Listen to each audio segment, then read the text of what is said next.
Unlearned Unlimited. Unlearned Unlimited.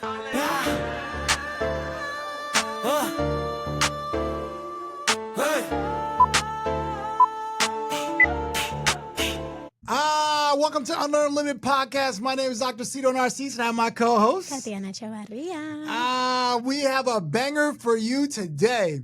We have Dr. Joshua Starr, and he is one of the brilliant minds in education. He has done big things. He's been a superintendent. And those who may not know what a superintendent is, that means like a CEO of a school district, not only in the state of Connecticut. They believe he was in Stamford, Connecticut, but also he was in a district called Montgomery County, Maryland, which was the 15th largest, I believe, in the country, and also largest in the state of Maryland. But done a lot of great things at Harvard, doctorate, graduate, has all type of stuff. I'm gonna let him tell a little bit about himself, and he's been in a lot of different spaces of education. And we wanted to talk to him about the reckoning of education, we call it, which is all about these ideas of education and where we are in the state of education right now. So we're super excited to have him with us, Tatiana. Yeah, I'm so excited. And it's Star with 2 R's, to be clear, people. Okay, not 1, but 2. That means that you're, more recognizable, more notable, What I love about him is he's from Brooklyn, which is my hometown, New York City kid, so, super excited to talk to another New Yorker. So, Dr. Starr, how you doing?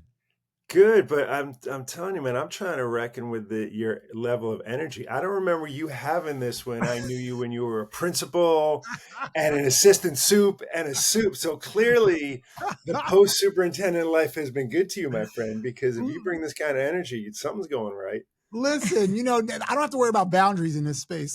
There you go. Oh, man, or politics or school boards or somebody going off on him. I want to be like Sito Narcisse when I grow up, man. Yeah.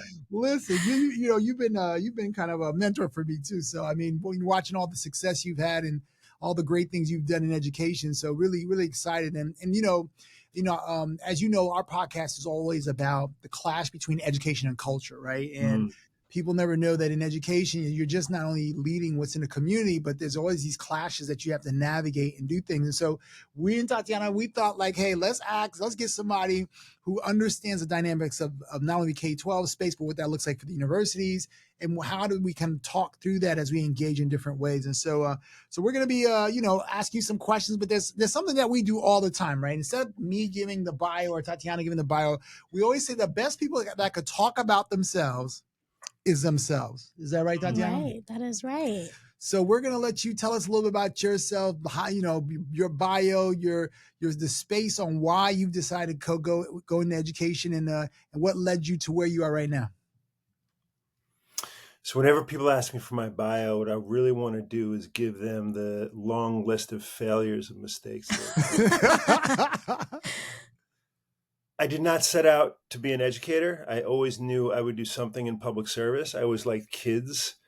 But when I started working in Brooklyn, New York, I was teaching students who were labeled severely emotionally disturbed. These were for old school folks in New York City in District 75, they're known as size 7. I worked with kids coming out of jail. I worked with kids with serious behavior problems, all that kind of stuff. And I realized 2 things.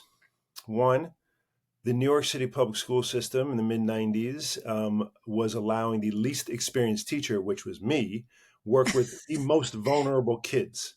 Okay. My kids had their issues were, they were just, I go on and on and on. And I was like, that's a really interesting decision that adults are making.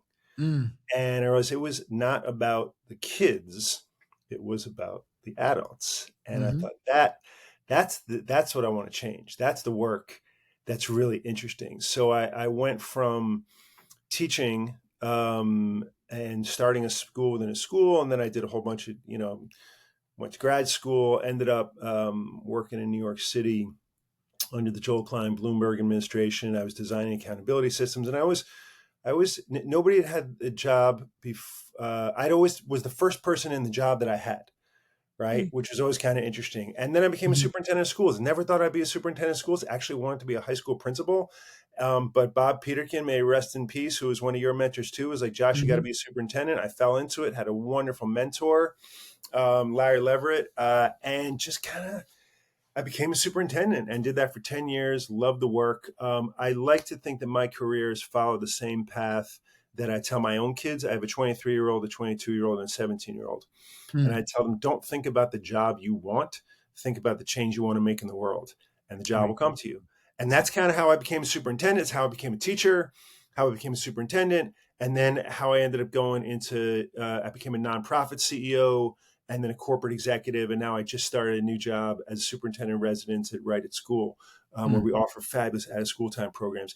And I never looked for these jobs, right? But they just happened. And so now I like to consider myself a triple threat because I've been successful in the corporate world, in the nonprofit world, and the public school world. And it's now that I am much more Obi-Wan Kenobi than I am Luke Skywalker. When you first knew me, I was Luke Skywalker. I was right. I've taken what Arthur Brooks calls my sort of crystallized knowledge, and I'm helping to share that with others, which is why I appreciate being with you all today. But I've been able to see leadership from multiple sectors and different perspectives, all around serving kids, serving leaders, and making things better for kids and communities and families. So that's a little bit about me. And you've worked, Doc. You've been worked into, I guess, large complex spaces, right? Because New York was, probably still is, the largest school system in the country, right? With about 1 million something kids they had at the time, right? Yep. And then doing accountability. How was that during that time? Well, I like to say that if you are a fan of Harry Potter, being the accountability guy was like being the dark arts teacher. And if you're a fan of Spinal Tap, it's like being the drummer. Really fascinating working in accountability in the early 2000s as part of the Klein-Bloomberg administration. And it was amazing to see what they were able to do so quickly to organize around a very distinct theory of action. I don't agree with the theory of action. I don't like what it did. I'm glad I got out when I did. I have enormous respect for Joel, but I think that their theory of action was the wrong one, quite frankly, because it was really about market-driven choice and the sort of notion that schools are run like businesses, and they're not. I've been on both sides. They're not. There are some amazing practices in the corporate sector and the nonprofit sector that should be applied to public schools. But it's not, they're different worlds. And I met some amazing, wonderful people working there. But I don't agree with the theory of action, frankly. And I've been pretty public about that, or been open about that. But yeah, the scale is just enormous. And even when I was in Montgomery County, Maryland, where I had about 200 schools, the difference between being there and in Stamford, Connecticut, where I had 20 schools, is that, you don't know the people who are doing the work. You don't know the principals. You don't, it's just a different, you talk about culture, like you don't have the opportunity to build the relationships in the same way. So you have to exercise different leadership muscles depending on the context you're in and the size of the system. So let's talk some data, right? I mean, because right now, we can get into a lot of different spaces, but so during your time, you've had a lot of experience in helping kids improve, whether it was around reading, writing, and all those spaces in all the districts you've been in. Nationally right now, they say only about 37% of 12th graders can actually read at a particular level, right? They use the NAEP, right? What's your initial unfiltered thought on how this country right now is dealing with literacy, especially as they're trying to introduce this whole AI world into the mix? So I was just in a meeting, or is in a virtual meeting, where Tony Watlington was presenting. He's the superintendent of Philadelphia, and their NAEP scores are improving at a greater rate than anyone's. And I was really struck by two things. And I don't know the Philly strategy that well, but I was so impressed with the clarity and simplicity, and when I say simplicity, the elegance of his strategy. Okay. Not trying to do too much. Right. Absolutely focusing. And the fact that the superintendent of schools of Philly, which is like the 8th, could clearly articulate a theory of action around teaching and learning was really powerful. What I've seen is a couple different things. One, we've always known how to teach kids how to read. Mhm. Whether or not we choose to do so is a moral choice. I think it's Ron Edmonds, right? I'm bastardizing that quote, but you get it. The pendulums swing due to policymakers, politicians, the marketplace, media. They're squirrel chasing. It happens all the time. And Mhm. the best superintendents are the ones that say, nope, we're going to go not slow and steady, but we're going to go steady. We're going to go focused. It's like what Jim Collins talks about with the hedgehog principle, right? What do you do? What do you not do? Mhm. And a lot of superintendents and leaders get caught up in the pendulum swings that happen all the time. Whole language, phonics, right? You got to do both. And or the professional development of the day, right? Professional development, that's edutainment. That's not actually the deep work. Oh, I saw Sito Narcisse talk and he was great. Let's bring Sito in to talk to our principals, and then we do the Mhm. Sito Narcisse method, and great, we're done, and let's buy Sito's book, and you get the royalty check so you can buy a latte at Starbucks with that. But like that's pretty much what a royalty check gives you. But like it's not the deep work of actually changing adult practice. So I think that the crisis is of our own making because of the squirrel chasing that happens way too often. Mhm. And there are a lot of structural factors when it comes to actually creating the conditions for success, whether Mhm. it's resources, whether it is not attending to poverty, not attending to health, like all those other factors that influence school. So it's a combination of all of that. But where Mhm. I've seen it work, it's when you have great leaders who are focused, who are able to tune out the noise, organize collective effort and around this work and say, here's what we're going to do. Here's how we're going to do it. Here's how I'm going to be accountable. And that's how we're going to drive the work. Now, I find that interesting too, just because I think you said it so well that there's not always enough time given to particular initiatives or changes because, well, there's this next best thing that just came out, and then maybe the grass is greener on that side, but we haven't given sufficient time for this one change Mhm. to see, is it resulting in the change that we're looking for? And it may, but it may not come at the degree that you want it to at first. We need to train more teachers up. We need additional resources to make sure that thing is working. But I think that's the premise of the No Child Left Behind sweep that came in, that everybody felt like they just had to be, like you said, a kind of squirrel chasing. Everybody had to, well, we're not moving fast enough and we're not acquiring the change at the pace that we're looking for. So we're always looking for Mhm. the Mhm. next thing, to whether that's curriculums, or we need to change curriculums, Mhm. or we need to change administrators, or whatever, or we need to look at teacher retention initiatives, or all these kind of different things. But there's not sufficient time placed Right. in to really see, or even the collection of data, which is very skewed, and how that's done to see, is this thing working that I'm piloting and trialing to Well, see. what I feel like the what I think is interesting on your comment is also I feel like there's this underlying thing, right? I thought it was an interesting frame you used that we call squirrel chasing. Mhm. Oh, we've spoken to a lot of guests that talks about the breakdown and the governance of how education is run, right? When I hear the squirrel chase, I'm thinking of the governance stuff, right? And so, like, how much influence that has, and that trickles down to a teacher, a principal, whoever's in the pipeline on what to do and how to do next, and those things, right?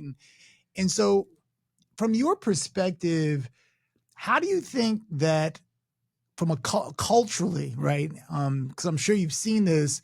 How does that help demoralizes not only what happens within the school, but also how people respond to schools from a community perspective? You mean the governance piece? Yeah. Yeah. Well, so let me just go back to one other thing that Tatiana just talked about, because I think it's really important that we hold two competing ideas in our head at once. On one hand, we must be urgent and aggressive in Mhm. serving kids, particularly the most vulnerable, and do everything we can. And on the other hand, we have to recognize that it takes time. I Mhm. always use the analogy of health and wellness, right? And so when you're trying to lose weight, when you're trying to be healthy, right, it takes time to build new habits. right? Tell me Whether about it, it's Dr. Starr. I've been exercise. at it. I've been at it since the beginning of the year. Okay, it's It November. does, and adults start losing brain synapses by the age of 24. Mhm. So it's really hard to develop new habits, Yeah. right? That really stick. And yet we want people to all of a sudden adopt a new curriculum, do this science or reading, and there's also the urgency. So that's really hard to manage, and that I think leads into what you're talking about, Sito, in terms of governance. I think about it in terms of decision making, right, and transparency and integrity in decision making. And there's only one decision that a superintendent makes completely on their own, right, and that's calling a snow day. Everything else is subject to procurement laws, contracts with unions, the board agenda, politics. Nobody wants to touch a snow day, but everything else, other people are involved either formally or informally in the process. Where I've seen leaders fall down is lack of transparency in what that process will be to make decisions. Here's the data around our kids and their reading achievement, right? Here's what we're going to do about it. Here's why we're going to do it, right? Here's your opportunity to weigh in on it, right? And here's how you're going to monitor. Here's how we're monitoring the results, et cetera, et cetera. And even if people don't agree with the decision that's being made, the transparency around it instills trust in the leader and helps to create the kind of culture that sustains improvement. You're always going to get people on the fringes, right? Most people are silent but reasonable. The fringes oftentimes dominate the discourse. Most people, though, they just want a reasonable explanation of what's going on. When you're a soup, of course, you got to deal with the fringes, particularly if they're elected to your board. But most people just want to know that, like, the system's being well taken care of, you're making progress on the key measures, and that you're doing things, you're spending the money well, you're treating people well, and kids are safe, and you're being real transparent about it.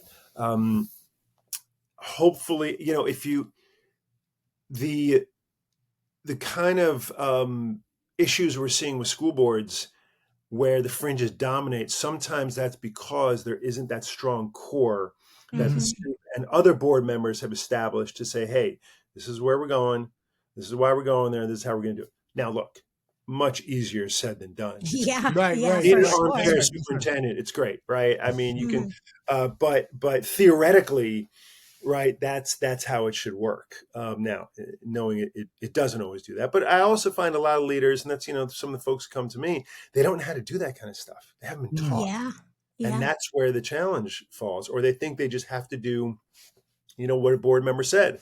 No, you don't always have to do that, right? So, You're going to ruffle some feathers along the way. And if you do, hopefully it's for the right reasons, right? I right. think you mentioned something at the beginning too that sat with me, and I was thinking about it, how you talk about, like, there are some practices in business, right, that may be applicable or transferable in the educational landscape. But in reality, there's so much variability in an educational system, from the development of teachers, like how prepared they are, what kind of, even when you talked about superintendents, whether or not they've been trained adequately to appropriately communicate with the community in a way that's transparent and received well. Just look at kids and their level of preparedness to start school, all those pieces, that there are pieces that can be applied, but it's not so black and white. And I don't think that us as a society, people that just look at education, like, they don't necessarily get that entirely. And that it's a lot more complicated than we just want it to be. So from that point, like, what are some transferable things from the corporate world to I was thinking education? continuous improvement, right? There's continuous improvement methodologies that are some are applicable, not like in the factory space, like that started with Toyota and trying to be more efficient and all those things, right? But there are some improvement science tools that can be applied. And then, Dr. Starr, what are your thoughts there? Yeah, I agree with that. I think that so there's some of the differences are that, I learned this when I was in nonprofit, actually, that I had to make payroll. If I didn't raise money or make money, we were going to close down. Right. Mhm. Yeah. School Yeah. districts are dealing with budget cuts and all that. And Mhm. there's obviously, people are calling about, talking about existential threats through choice. But school districts, for the most part, Always funded. are stable, or like there's a degree of stability Yeah. in a school district. When I realized that my ability to move was like that, people depended on me for their paycheck in a way that felt real, right? So that's one thing.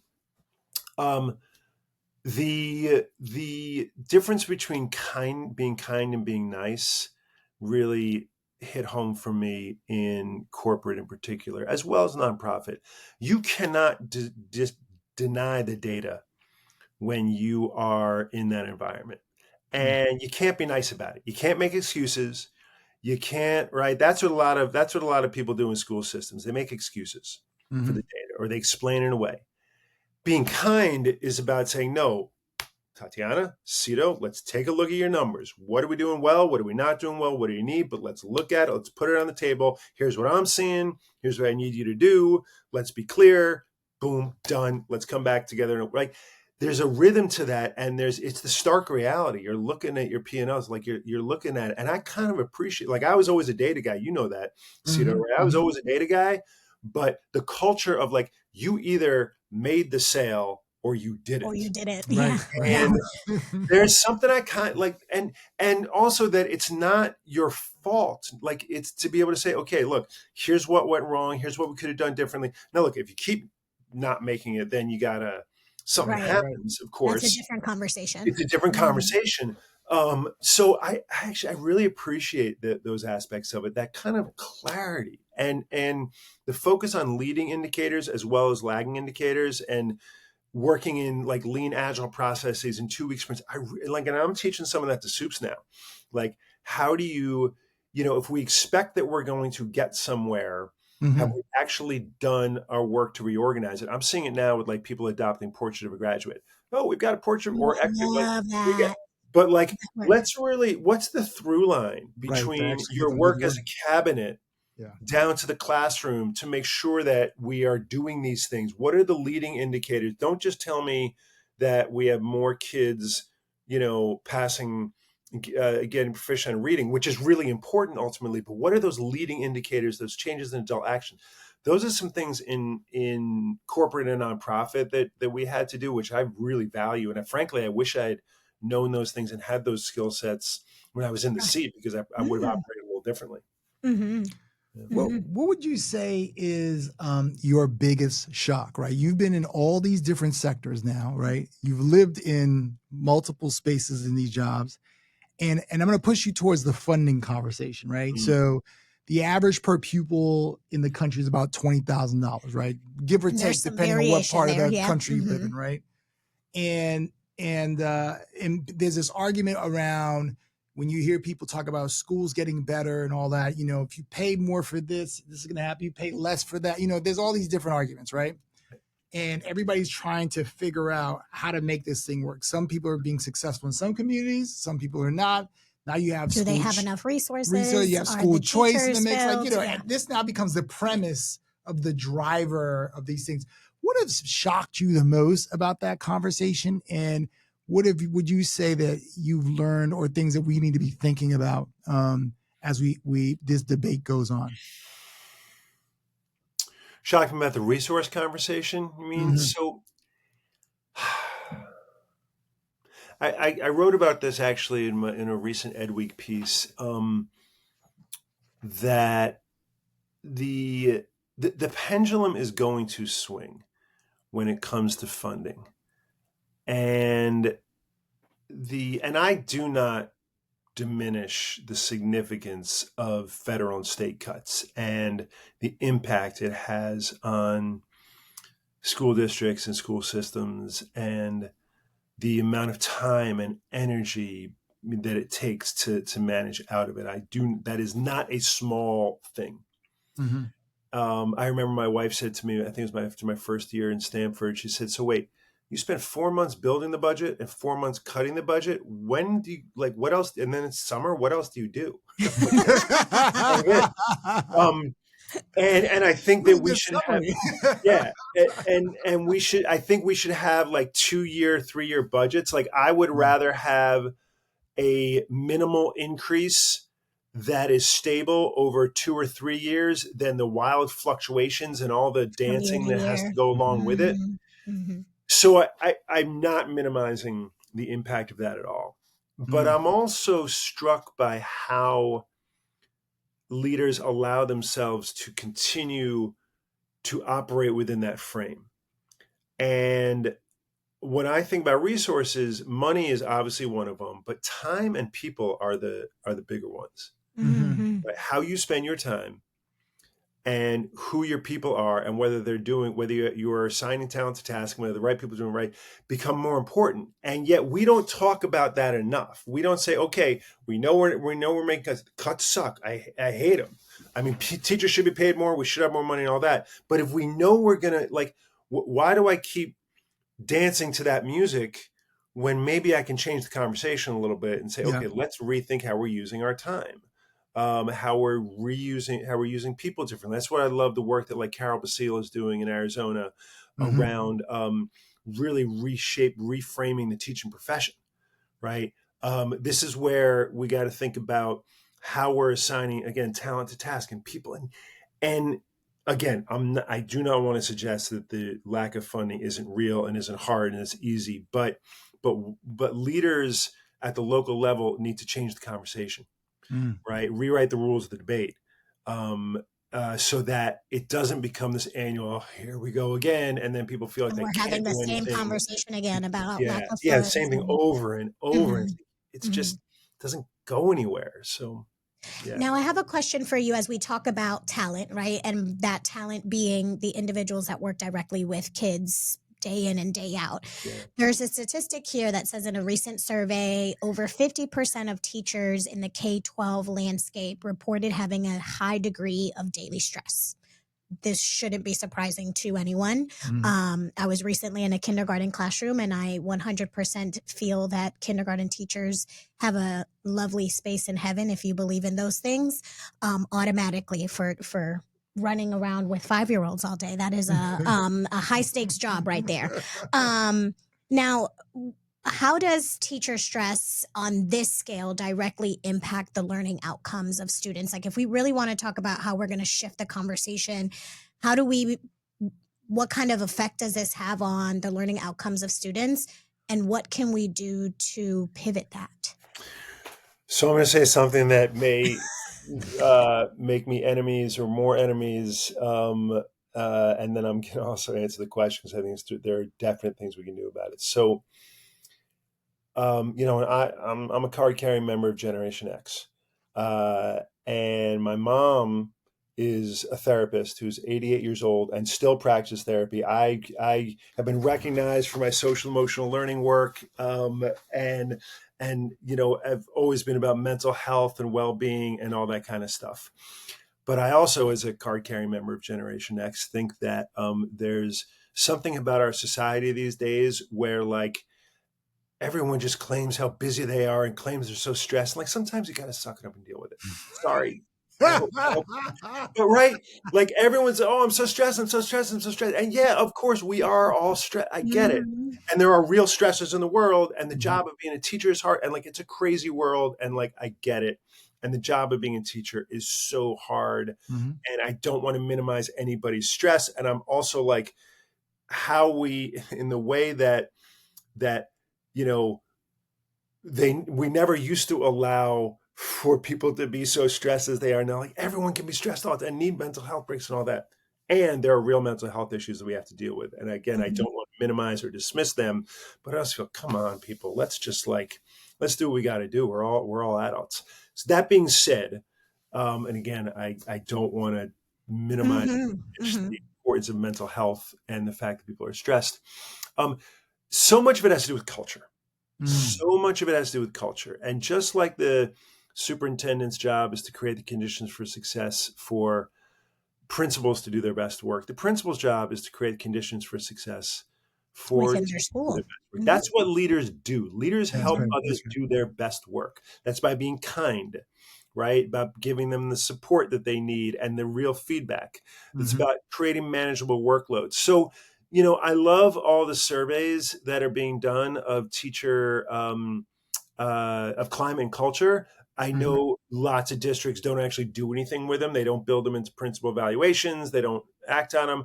But I think it's really important. And what I've seen is it really comes down to the principal, right? And whether or not, because you cannot have a great school without a great principal. That's and right. in great buildings, teachers are stressed because stress is real.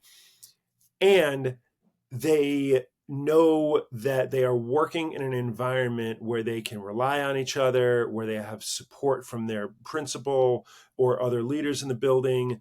So it comes down to what you were talking about earlier. It's all about culture, because the needs of kids are significant. The family demands and the parent demands are significant. I got to teach reading. I got to incorporate AI. I got to do this. I got to do that. I can't say this. I can't say. It's always been really hard work. It's gotten that much harder. The school culture is the absolute key with keeping people as de-stressed as possible, keeping them engaged, and retaining them in the profession. That's what's essential. Now, I want to pick your brain on one more thing about this as we talk about school culture before we pivot. Now, with your experience in being in multiple school districts, your work in nonprofit, all those spaces, what are some things that you've seen effective principals do to have a positive school culture? What are some tidbits that you could give that you've seen, hey, this has been successful? And I want to preface this that, this is not a one size fits all, right? It's not going to look the same across the country, even within the same school district, it's not going to look the same. Yeah. So the same things that we see great leaders do, right? One is clarity. Absolute clarity on what it is we are trying to achieve, how we're going to go about doing it, and what roles and responsibilities are.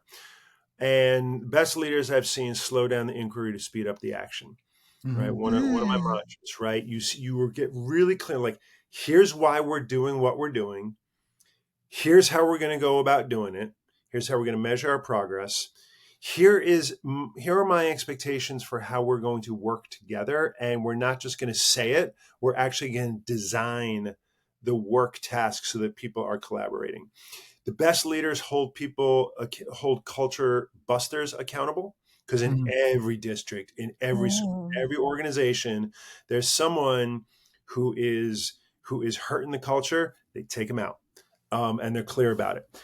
They also recognize both individual and team performance regularly, and not just for hey, all your kids got an A on the test, but the little things. So they're constantly recognizing and celebrating the things that are being done to contribute to a positive culture. They're figuring out where they need to lean in and give resources and guide and direct, because sometimes you got to really direct, and when you can step back and say, no, team, right? And they have a really good sense, and they know their people.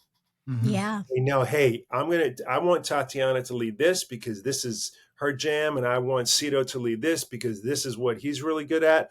Yeah. And they know, so they're really they know their people, they know the task, and they're very sort of strategic and how to utilize them about it, and they're clear, and they hold people accountable, right? They hold people accountable, and they reward and support them, right? So it's a lot of the little things. You can't change culture by memo, right? It's just like you can't eliminate bullying by assembly. Oh, memos. Right? Hey guys, you're gonna have right. Here's the culture we want to have. Here's the 5 10s. You got to actually live it every day, and a lot of it's the little things.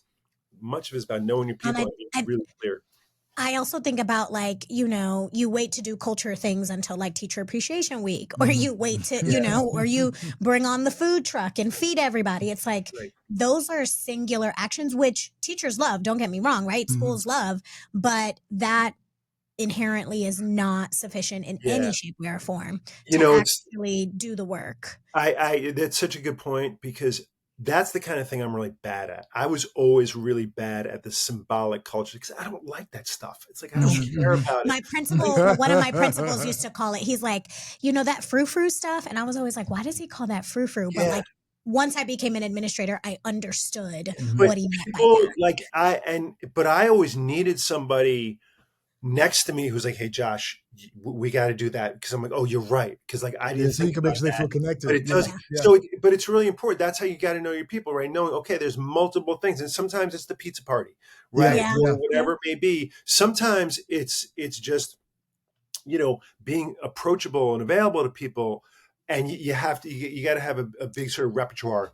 Yeah. So one of the things that you said I thought struck me a little bit was around this whole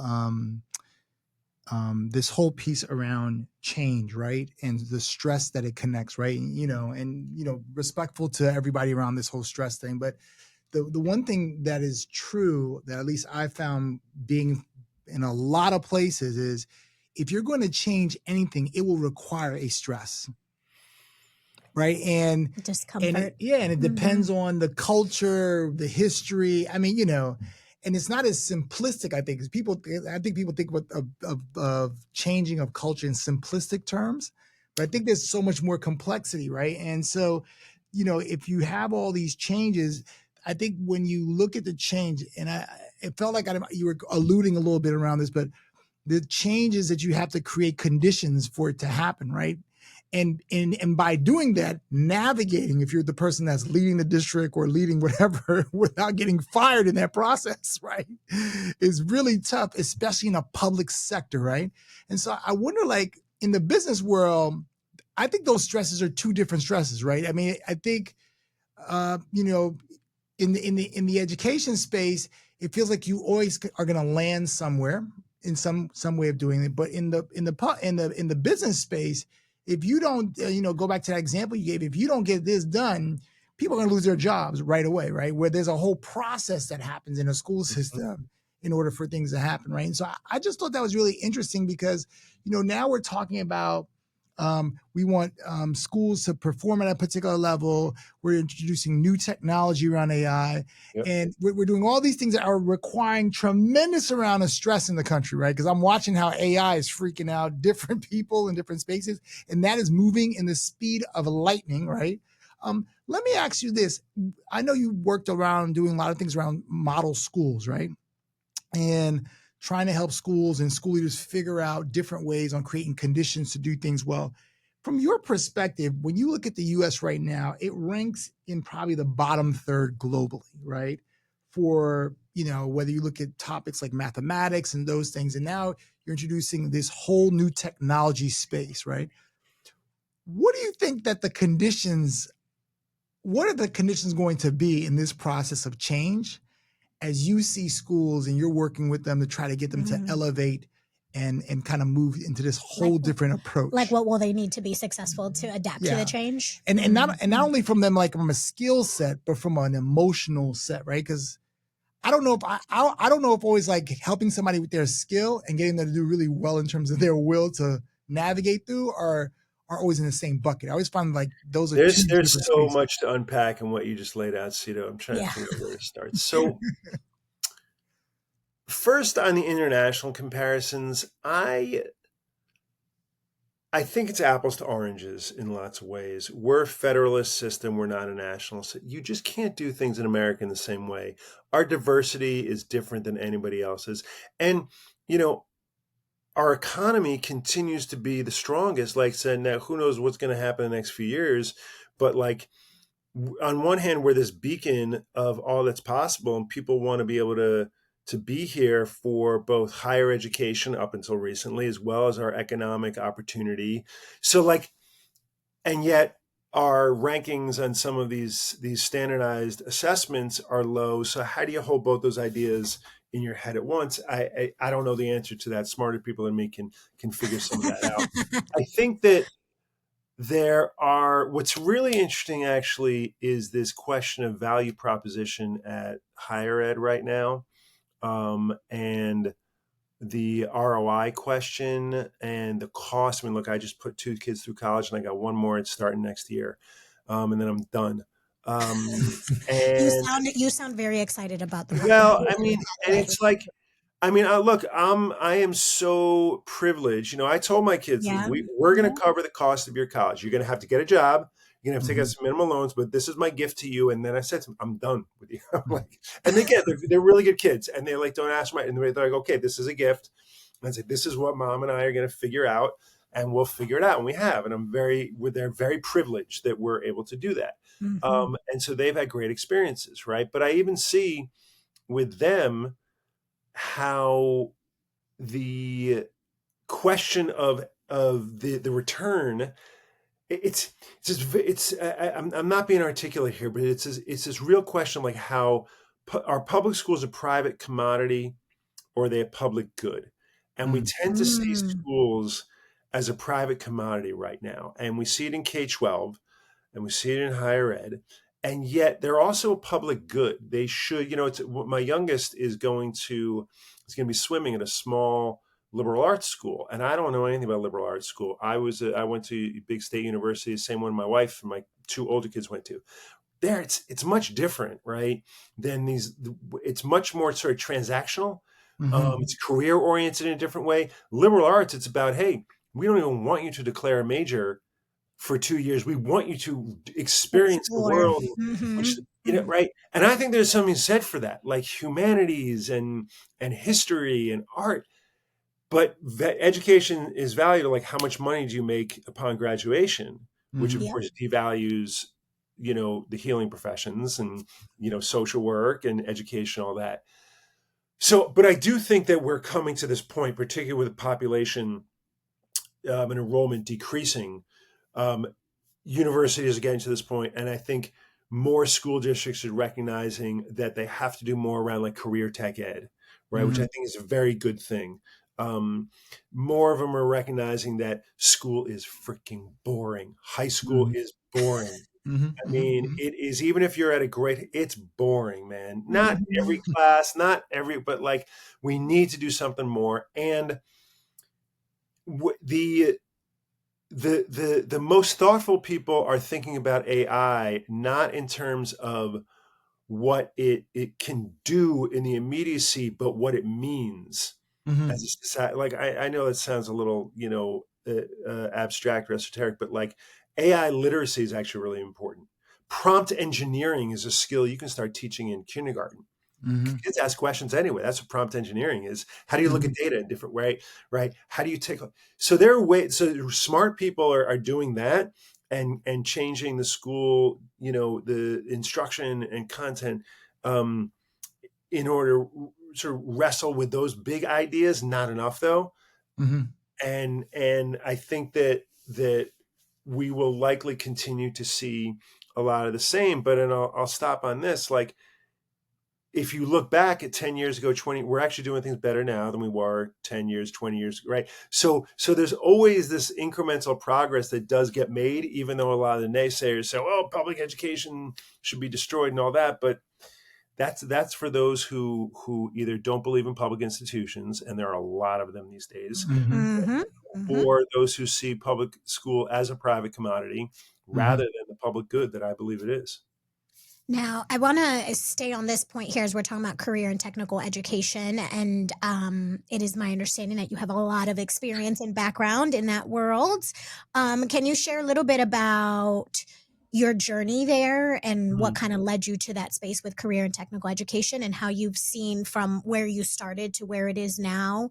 How have you kind of seen its unlimited potential grow throughout the years? Well, my experience is really as at PDK, we launched Educators Rising, which was the first national CTE program to inspire and prepare high school kids to become educators. But when I was a superintendent, particularly in Stanford, I was very wary of it because back then, and it's still the case in some places, CTE meant tracking, right? Which, one of my favorite books is James Anderson's book, Education of Blacks in the South from 1865 to 1935, and like the history, right, of normal schools and the Hampton model and all that. And like education, the public schools have been designed around rigid tracks that have limited opportunities for Black, Latino, English language learners, multi-language learners, students with disabilities, poor kids, very deliberate intentionally. much like redlining, right? And so career in tech ed, up until maybe like 15 years ago, was in many ways still reflected a lot of those beliefs and structures, and was very problematic in many ways. There's been this wonderful sort of burgeoning of career in tech ed as a opportunity to engage kids in a much different kind of learning. And in fact, in some places, what frustrates me is that some kids can only get into really solid CTE programs if they have a certain grade point average, or, it becomes another gate, which is a real problem. Right. So And that was not the intention of it. that's Right. not, yeah. Yes. So there's been some really smart, thoughtful people, places like High Tech High, right, has led the way, and others who have really seen how career in tech ed can complement the sort of high standards in the college and career ready, and have taken that, to heart in how they've designed their programs, which is certainly the case for Educators Rising. And I'm really glad to see that. I don't think we have enough of it. Part of it just becomes an operational challenge where, kids sometimes have to give up a period in order to go to a CTE center. I do think there are some real opportunities starting at the middle school level, excuse me, to more deeply embed some career, not exploration, but skill development, and particularly through community service at the local level, that give kids a sense of what's possible. And going back to what I said earlier, the change they want to make in the world. The happiest, most successful people, you can look at all the studies on this, are those that serve others, and serve their communities and like find purpose in life. You can start that was doing the word I was the word I was thinking of. They have a sense of purpose in how they give back to their community. Right. So we need to think about CTE not just like we are preparing you to be an HVAC technician, we're preparing you to be but more about like we're giving you a skill set that is universal and applicable, and you can use outside of the classroom to solve problems and make change in your local community. That's really powerful learning that I think we should be doing more of. So we're getting close to the end. I want to pivot us to this last segment where we're going to talk a little about the future of learning and listening around some of this stuff, right? I know we didn't get a lot of opportunity to talk to you about a little bit about the parent engagement piece and the great divide in those spaces. We always try to take statistics on stuff because we always feel like, people have opinions, but then, the data tells you the truth. What does the data say? Because we've always heard a lot of opinions about stuff. And sometimes we see the people with their opinions and we're like, wait, but the numbers don't match up what you're saying, right? Or those things. But it's our perception, right? Right. So, so I've become a big fan of the Stoics, right? And Marcus Aurelius. You don't need to have an opinion on everything. That's right. You know what? I think that's going to be the title of our podcast with you is you don't need to have an opinion on everything. Well, because in today's society, that's not what we experience. Yeah, that's right. Everyone's got an opinion, man. So let me ask you a couple of questions. So we have one is around parent engagement.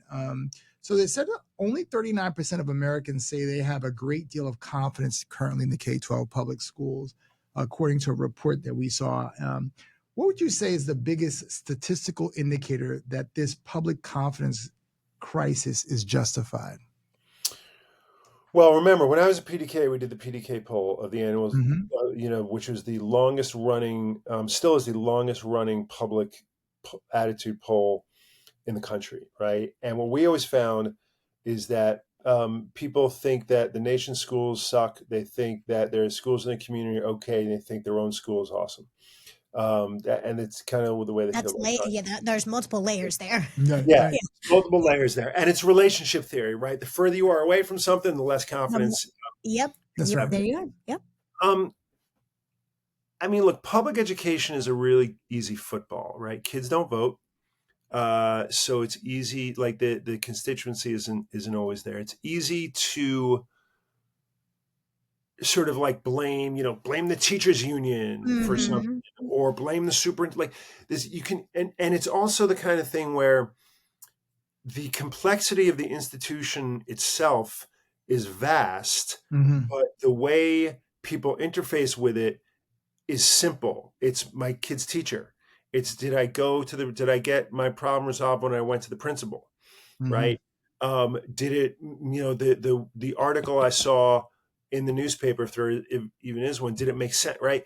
And so they don't really understand the complexity of how how school systems run, and their confidence gets decreased when their expectation of the simplicity hits against the complexity of Realities that the exist. realities that Yeah. exist. That's right. Thank That's you. right. Yeah, yeah. You said it much more clear than I did.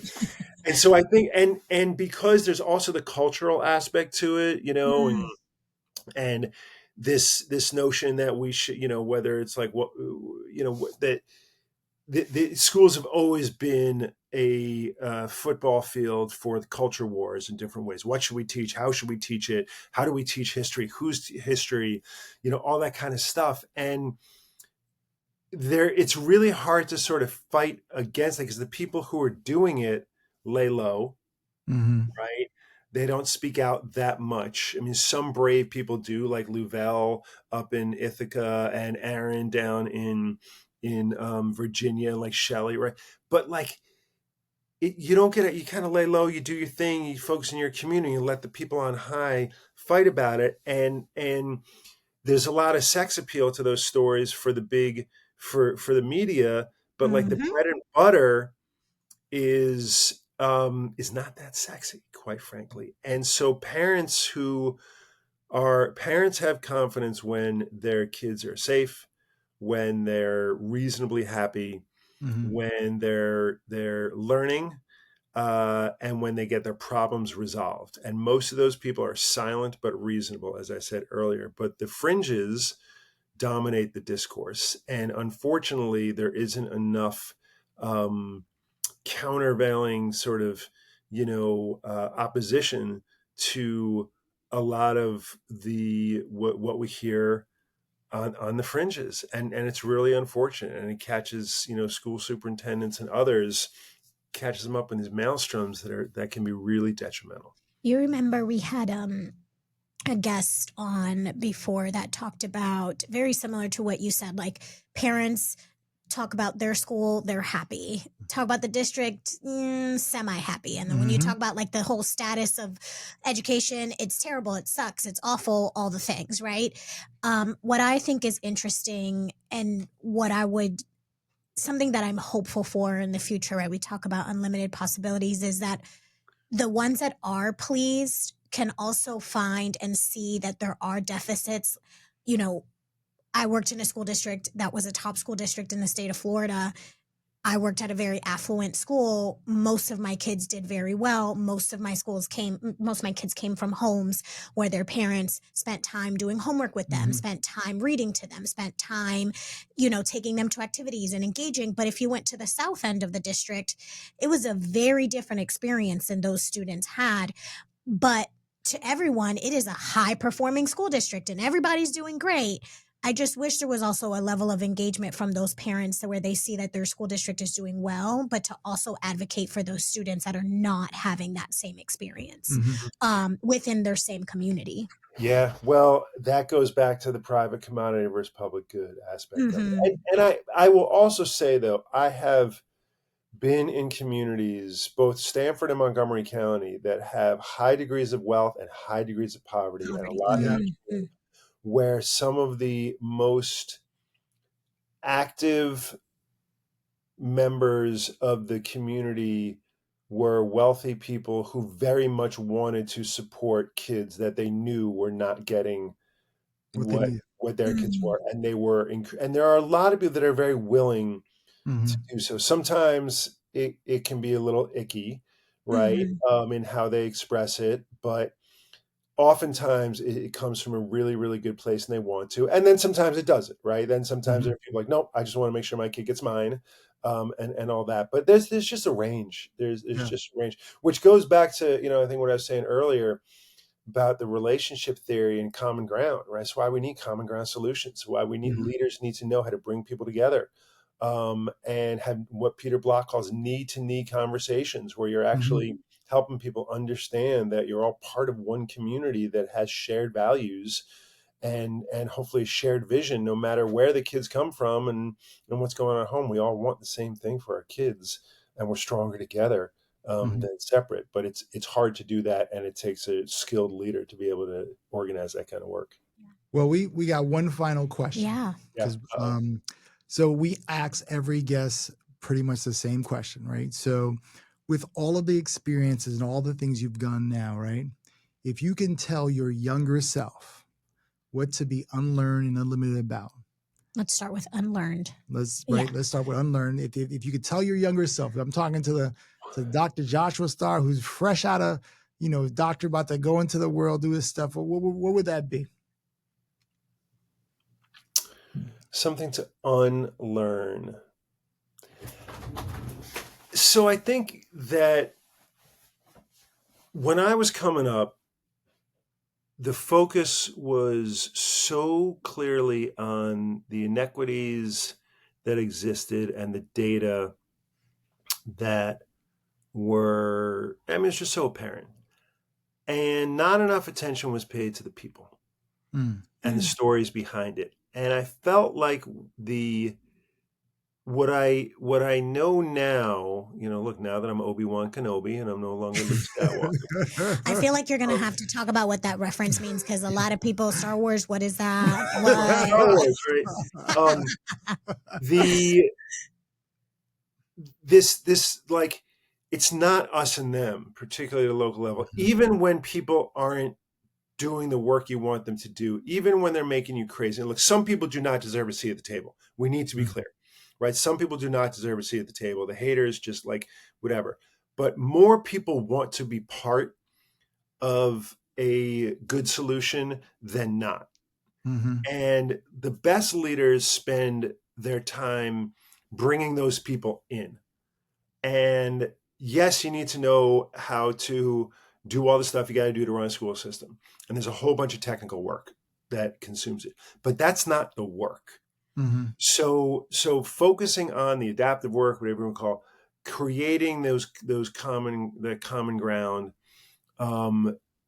is these, it can sometimes feel like compromise, but compromise isn't necessarily a bad thing. And because Sito, you and I were trained by some of the same people, like balancing the urgency of like, we cannot let our kids suffer any longer, with the recognition. It goes back to that it's messy, it's slow. It's not just about buying a curriculum or firing a principal and bringing another one. It's about organizing people in a collective effort. And that's a learned skill that is just as important as being able to present a budget. Right. And maybe more and far more important. I was going to say,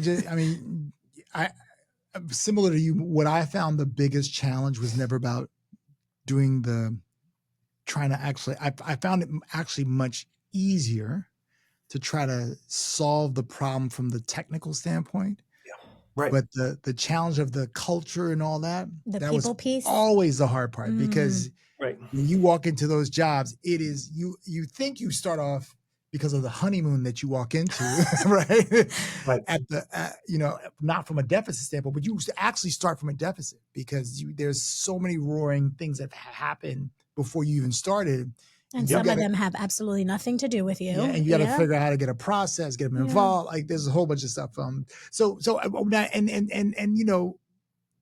because it's an education and culture space, what about unlimited? What would you say to your younger self to be unlimited about?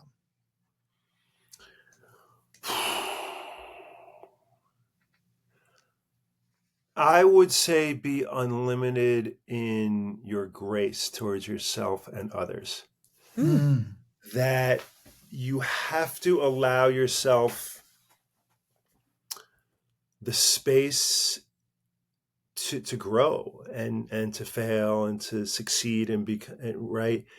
And just allow yourself that grace. Don't make excuses for yourself. Don't make excuses or for others. And you got to be unlimited in the grace you extend towards others, right? And that the assuming that most people want to get better and do the right thing, even if they don't always act that way, that you should be unlimited in your grace towards others, because how else can you accomplish the work? Mm-hmm. Right. My takeaways, like a little synopsis there. I had a principal who once said there's like this 80-20 rule when he talked about the people that you work with. Like 80% of them are going to hop on the train. They're going to support you. They're going to do the things that are right for kids, are, in support of whatever initiative it is that principal had or the district or whatnot. And there's going to be those 20% that are your naysayers, that are always going to, bite back at whatever it is that you say. It doesn't matter. They're never going to see it as something that's positive, rational, whatever. Where do you focus your energy? Do you focus on that 20 or do you focus on that, that 80? And then my other takeaway from what you said is like greatness doesn't come without failure.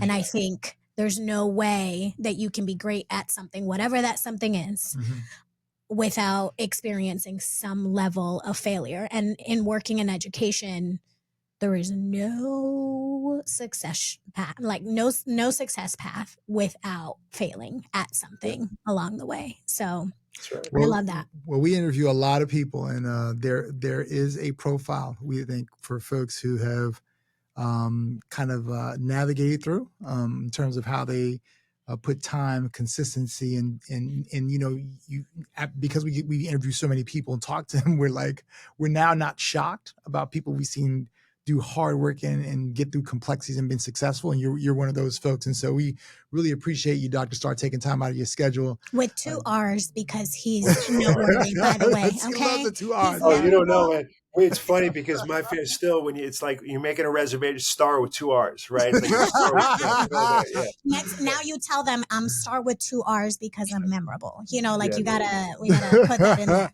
Well, if you like the show, that's it. Dr. Joshua Starr. Really excited that he came on, but please make sure that you share, like, subscribe if you like our show and our episode.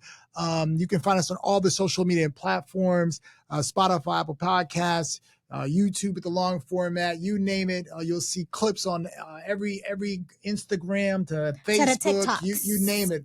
But we're super excited. Dr. Joshua Starr took time out of his busy schedule to come out and do an hour with us. One of the most brilliant minds in education. We just are thankful, Doc, that you came out to us. But make sure you share, like, subscribe. Make sure you watch our show, Unlearned Unlimited. And I think we got another banger, Tatiana. That is right. Thank you, Dr. Starr. I appreciate you both. Good seeing you guys. Thanks. Unlimited, unlimited, unlimited. Unlimited, unlimited, unlimited.